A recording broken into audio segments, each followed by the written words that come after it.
নমস্কাৰ বন্ধু বান্ধৱীসকল, পুনৰ আন এটা ভিডিঅ'লৈ আপোনালোক সকলোকে স্বাগতম জনাইছোঁ।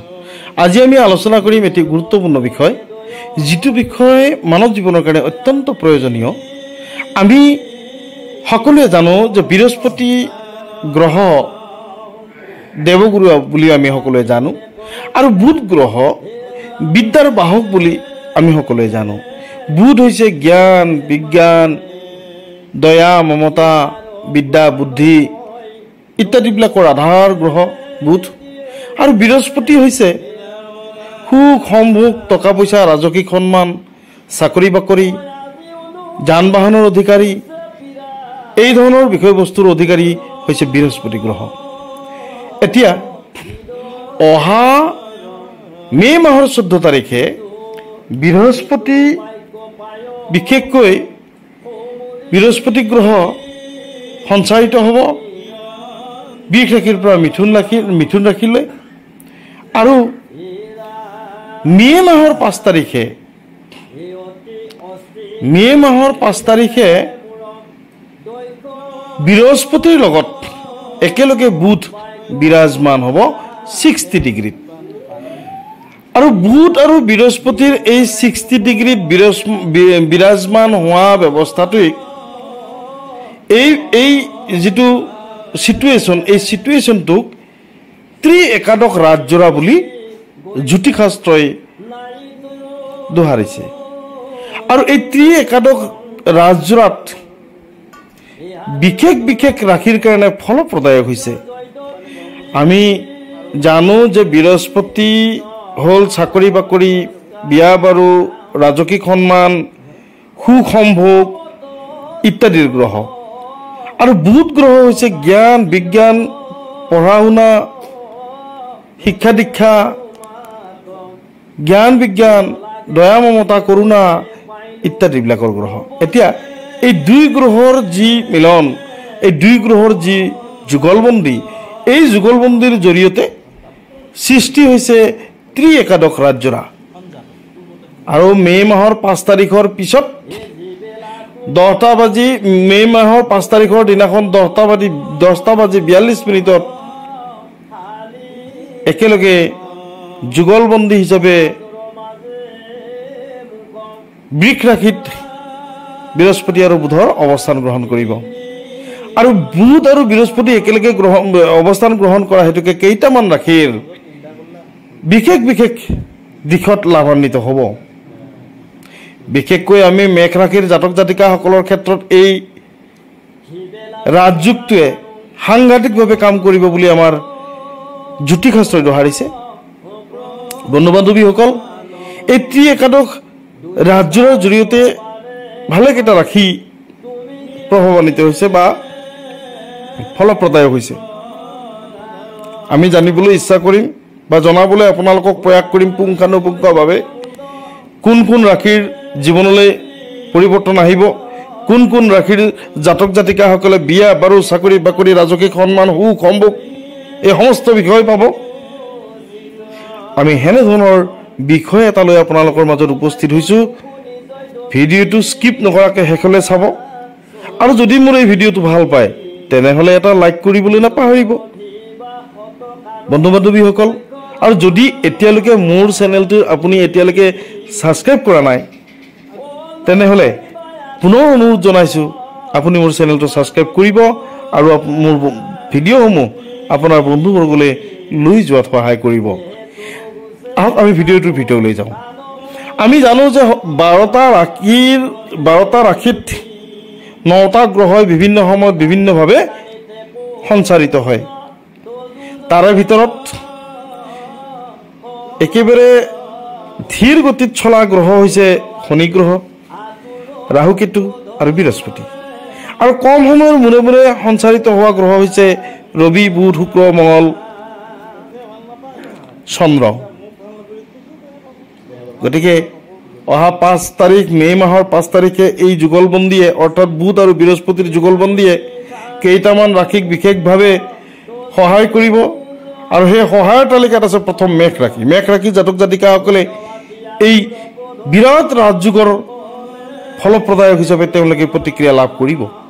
তেওঁলোকৰ জীৱনলৈ বিভিন্ন পৰিস্থিতি, বিভিন্ন সুখবৰ বিভিন্ন ধৰণৰ সুখৰ সংবাদ ভাল সংবাদ ইত্যাদিবিলাকৰ উপস্থিত হ'ব এই সময়খিনিত। এই জাতক জাতিকাসকলৰ কাৰণে অত্যন্ত সুন্দৰ এই সময়। জীৱনত পৰিশ্ৰম কৰাৰ মূল্য পাব এই সময়খিনিত। অৰ্থাৎ অহা ৪৫টা দিনৰ ভিতৰত মেষ ৰাশিৰ জাতক জাতিকাসকলে যি পৰিশ্ৰম বা যি সাংঘাতিকভাৱে তেওঁলোকে পৰিশ্ৰম কৰিছিল বিভিন্ন ক্ষেত্ৰত কৰ্মস্থান ইত্যাদি ক্ষেত্ৰত তেওঁলোকে এই পৰিশ্ৰমৰ মূল্য লাভ কৰিব। এই ৪৫টা দিনত আৰ্থিক পৰিস্থিতি তেওঁলোকে আগতকৈ যথেষ্ট শক্তিশালী ৰূপত প্ৰভাৱান্বিত হ'ব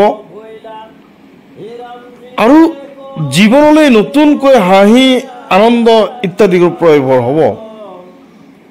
আৰু এই সময়খিনিক সেইকাৰণে জীৱনৰ এক অন্যতম গুৰুত্বপূৰ্ণ সময় বুলি বিবেচিত হৈছে। মেষ ৰাশিৰ জাতক জাতিকাসকলে বিশেষকৈ চাকৰি প্ৰাৰ্থীসকলে চাকৰি লাভ কৰিব, বিভিন্ন বিষয়ত চাকৰি লাভ কৰিব, কিয়নো মেষ ৰাশিৰ অধিপতি গ্ৰহ মংগল আৰু মংগল গ্ৰহ আহাৰ মাহৰ ১ তাৰিখে অৰ্থাৎ জুন মাহৰ ৭ তাৰিখে তুংগী ৰূপত অৱস্থান গ্ৰহণ নিচস্থ অৱস্থানৰ পৰা সিংহ ৰাশিলৈ সঞ্চাৰিত হ'ব। সেয়ে মেষ ৰাশিৰ জাতক জাতিকাসকলে চাকৰি বাকৰিৰ ক্ষেত্ৰত অত্যন্ত সুন্দৰ ফল লাভ কৰিব। তেওঁলোকে বিয়া বাৰুৰ ক্ষেত্ৰত সুফল লাভ কৰিব, প্ৰেম প্ৰণয়ৰ ক্ষেত্ৰত সুফল লাভ কৰিব। প্ৰেম প্ৰণয়ৰ ক্ষেত্ৰত বিশেষকৈ তেওঁলোকে অহা ৪৫টা দিনৰ ভিতৰত তেওঁলোকে নতুন বন্ধু নতুন সংগ বা অবিবাহিত লোকসকলে প্ৰেমৰ বিশেষ সংবাদ লাভ কৰিব বা বৈবাহিক সম্বন্ধ কৰিব বিচৰাসকলে বিবাহৰ নতুন সংবাদ লাভ কৰিব। ব্যৱসায়ীসকলৰ কাৰণে অত্যন্ত সুন্দৰ। ব্যৱসায়ীসকলে এই ৪৫টা দিন সাংঘাতিক দিন হিচাপে তেওঁলোকৰ জীৱনত প্ৰতিফলিত হ'ব। বিশেষকৈ পানীয় দ্ৰব্য, বিশেষকৈ ফল মূলৰ ব্যৱসায়, বিশেষকৈ কাপোৰ ব্যৱসায়, বিশেষকৈ মণিৰত্নৰ ব্যৱসায়, বিশেষকৈ মাংসৰ ব্যৱসায়, মাছৰ ব্যৱসায়, বিশেষকৈ যিসকল লোকে ধন বিনিয়োগ কৰে, ইনভেষ্ট কৰে বিভিন্ন লিংকত, সেই ইনভেষ্ট কৰা লোকসকলে অত্যন্ত লাভান্বিত হ'ব মেষ ৰাশিৰ জাতক জাতিকাই। গতিকে আমি দ্বিতীয় ৰাশিটোলৈ আহিছোঁ। দ্বিতীয় ৰাশিটো হৈছে মিথুন ৰাশি। অৰ্থাৎ বুধ আৰু বৃহস্পতিৰ একেলগে যুগলবন্দী হিচাপে অৱস্থান গ্ৰহণ কৰাৰ কাৰণে মিথুন ৰাশিৰ জীৱনলৈ আহিব সাংঘাতিক পৰিৱৰ্তন। তেওঁলোকে পাৰিবাৰিক সুখ, পাৰিবাৰিক আনন্দ, পাৰিবাৰিক সুখ সন্মুখ লাভ কৰিব।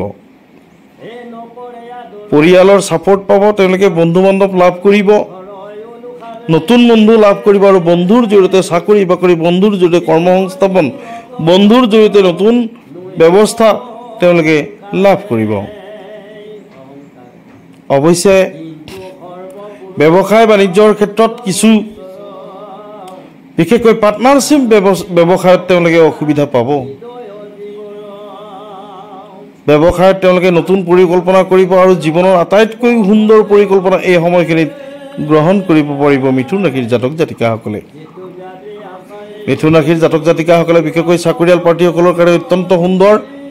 বিদ্যাৰ্থী শিক্ষাৰ্থীসকলৰ ক্ষেত্ৰত অত্যন্ত সুন্দৰ। তেওঁলোকে নতুন বিদ্যা শিক্ষা কৌশলৰ আয়ত্ব গ্ৰহণ কৰিব। তেওঁলোকৰ বহিৰ্ভ্ৰমণৰ যুগ আছে। তেওঁলোকে নতুন বিদ্যা শিক্ষাৰ কাৰণে নতুন পৰিকল্পনা তেওঁলোকৰ জীৱনত আহিব। আমি তৃতীয় ৰাশিটোলৈ আহিছোঁ মকৰ ৰাশি। মকৰ ৰাশিৰ জাতক জাতিকাসকলৰ ক্ষেত্ৰত একাদশ ৰাজযোৰৰ ফুল, বিশেষকৈ বুধ আৰু বৃহস্পতিৰ শুভ প্ৰভাৱ লাভ কৰিব। যিসকল ব্যৱসায়ী লোক, সেই ব্যৱসায়ীসকলে মকৰ ৰাশিৰ জাতক জাতিকা যিসকল ব্যৱসায়ী, সেই ব্যৱসায়ীসকলে অত্যন্ত লাভান্বিত হ'ব। অহা ৪৫টা দিনত তেওঁলোকৰ ব্যৱসায় অত্যন্ত উচ্চ মানদণ্ডৰ হ'ব বুলি বিবেচনা কৰা হৈছে। বৃহস্পতিৰ সহযোগত তেওঁলোকৰ মান সন্মান, চাকৰি বাকৰি, পদমৰ্যাদা, পদোন্নতি এই ধৰণৰ বিষয়বিলাক তেওঁলোকৰ জীৱনত প্ৰতিক্ৰিয়া লাভ কৰিব। আৰু এই ৪৫টা দিন এক বিশেষ সময় হিচাপে তেওঁলোকৰ নিৰূপিত হ'ব। অবিবাহিতসকলৰ কাৰণে বিয়াৰ প্ৰস্তাৱ আহিব। অবিবাহিতসকলৰ কাৰণে অত্যন্ত সুন্দৰ সময়, সৎ পাত্ৰ গ্ৰহণ কৰিব, সৎ পাত্ৰ লাভ কৰিব। দীৰ্ঘ সময় ধৰি ৰৈ থকা কাম বা দীৰ্ঘ সময় ধৰি পৰি থকা কামসমূহ পুনৰ উজ্জীৱিত হ'ব বা পুনৰ আৰম্ভ হ'ব। পৰি থকা কাম, পেলাই থোৱা কাম, ইত্যাদিৰ ক্ষেত্ৰত তেওঁলোকে নতুন পদক্ষেপ গ্ৰহণ কৰিব পাৰিব মকৰ ৰাশিৰ জাতক জাতিকাসকলে। গতিকে এই তিনি ৰাশি অত্যন্ত লাভান্বিত হ'ব বুধ আৰু বৃহস্পতিৰ একত্ৰকৰণে, অৰ্থাৎ এই একাদশ ৰাজযোৰাৰ জৰিয়তে বিশেষকৈ তিনি ৰাশিৰ লোকসকলে চাকৰি বাকৰিৰ সম্ভাৱনা বা চাকৰি বাকৰি লাভ কৰাৰ সম্ভাৱনা আছে। বন্ধু বান্ধৱীসকল, আমি আগতে উল্লেখ কৰিছোঁ যে এই একাদশ ৰাজযোৰাৰ ফলত একাদশ ৰাজযোগৰ ফলত তিনিটা ৰাশিৰ জাতক জাতিকাসকলে বিশেষকৈ ব্যৱসায় বাণিজ্য চাকৰি বাকৰি শিক্ষা দীক্ষা ইত্যাদি ক্ষেত্ৰত যথেষ্ট সুনাম কঢ়িয়াব, যথেষ্ট লাভ কৰিব, লাভান্বিত হ'ব আৰু অহা ৪৫টা দিন তেওঁলোকৰ কাৰণে এক বিশেষ দিন হিচাপে পৰিগণিত হ'ব। বন্ধু বান্ধৱীসকল, এনেধৰণৰ বিষয় এটা লৈ আপোনালোকৰ মাজত আহিছিলোঁ। আপোনালোকে যদি ভিডিঅ'টো ভাল পালে তেনেহ'লে এটা লাইক কৰিবলৈ নাপাহৰিব আৰু ওম নম শিৱায় বুলি কমেণ্ট বক্সত গৈ লিখিবলৈ নাপাহৰিব। তাৰ লগতে আপুনি কোন জিলাৰ পৰা চাই আছে এই জিলাখনৰ নাম উল্লেখ কৰিব। আজিলৈ এৰিছোঁ, ধন্যবাদ।